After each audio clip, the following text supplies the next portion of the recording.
the number one thing that I tell people who want to reverse their chronic disease like diabetes, heart disease, irritable bowel syndrome, lower back pain, eczema, thyroid diseases, brain fog, anxiety, depression, migraines, what have you, is that I tell them to adopt a whole foods plant-based diet.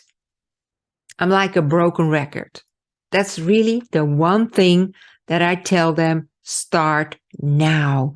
Start immediately to eat fruits and veggies, legumes, whole grains, and a handful of nuts every day.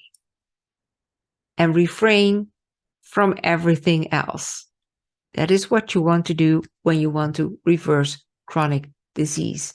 Now, I also hear from a lot of people on birthday parties, people that I help to reverse their chronic disease, what I hear from a lot of doctors, what I see in research, that most people find it very hard to change their eating habits, even though they are in the know that certain foods are absolutely detrimental. Not about this gray area where we all get confusion. Is this good? Is it not good? There's conflicting information.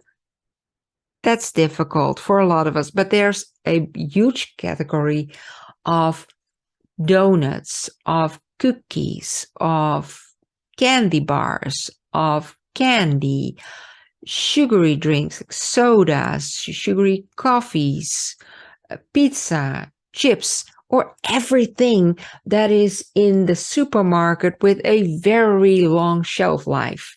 They have a lot of additives to keep them dead, right? There's no liveliness in those foods.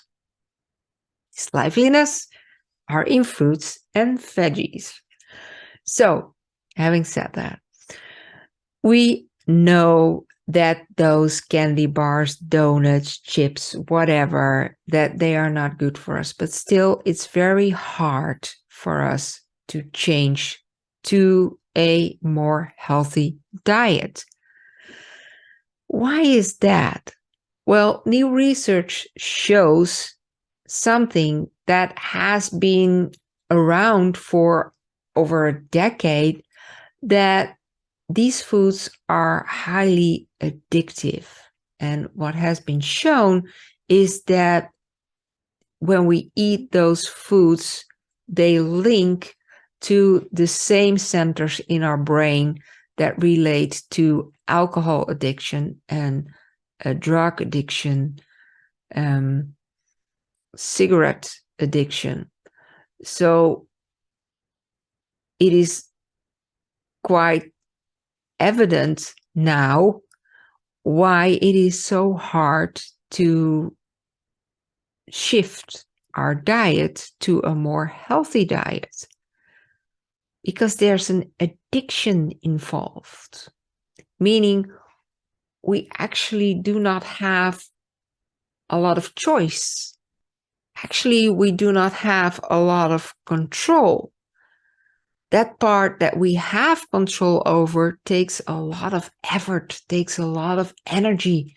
And when we already lack energy because of our chronic disease, it's quite hard to make the right choices. And that means that we are not in control of what we eat. And because of that, we are not in control of our health. And therefore, we are not in control of our life. So it is really imperative that we take back that control, that we take back that choice against the addiction. There's a second thing that is worthwhile to become aware of that I want you to know, because those ultra-processed foods, they have the ability to create a short-lived dopamine high. So a very good feeling for a short period of time. We feel good. That's why we call it comfort food. It gives us temporary comfort. The thing is, because if we have such a rush often on a continual basis, and most of us eat those ultra processed foods every day, then the brain receptors say, oh, that's a lot of dopamine, and they fade these receptors for dopamine. They decrease the amount of receptors. They shrink it. And that means that at those times that we normally would have a dopamine high, when we feel joy, when we do nice things, when we have our pleasures, the happiness in our life, we cannot feel it anymore. And we call that depression and sadness. That's a lack of this dopamine, because those receptors are gone because of the ultra processed foods. Secondly, because of those ultra processed foods, we create low-grade inflammation in our digestive tract, in our microbiome, and it directly gives a signal to our brain. And when we get neuroinflammation, parts of the brain numbs out those feelings as well, because there is an inflammatory response. We have neuroinflammation there. We get brain fog and overwhelm, confusion, memory loss, sadness. So although we may be happy at the moment that we have the ice cream, the chocolate, the donut, the sodas, or what have you, on the longer terms, it has a lot of consequences on our mental well-being and also on our physical well-being, because it progresses our chronic disease as well.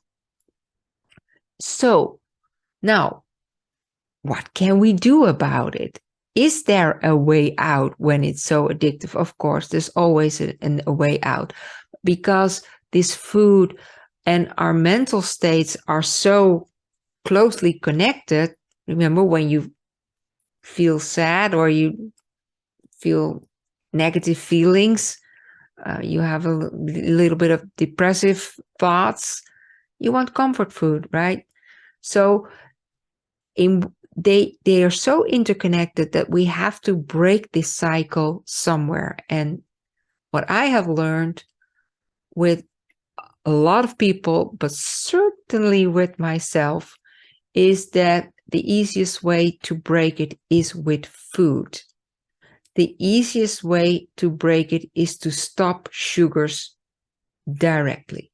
Just cut it off right away, cold turkey. Just stop sugars, especially the refined sugars.